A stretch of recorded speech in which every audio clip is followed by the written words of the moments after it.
Hello guys, আজকে মিশনটি হচ্ছে পুঠিয়া থেকে বানেশ্বরের উদ্দেশ্যে।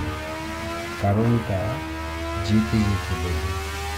আমার আব্বু রাজশাহী থেকে আসার সময় বানেশ্বর এসে গাড়ি পাচ্ছে না, সেজন্য আমি বাইক নিয়ে পুঠিয়া থেকে আব্বুকে রিসিভ করতে যাচ্ছি। বানেশ্বর 10 কিলোমিটার। বাইক নেওয়ার পর এই প্রথম আমার আব্বু গাড়িতে উঠবে।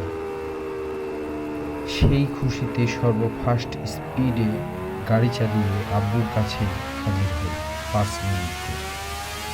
আব্বু তো অবাক। আমার গল্পটি পড়ার জন্য ধন্যবাদ সবাইকে।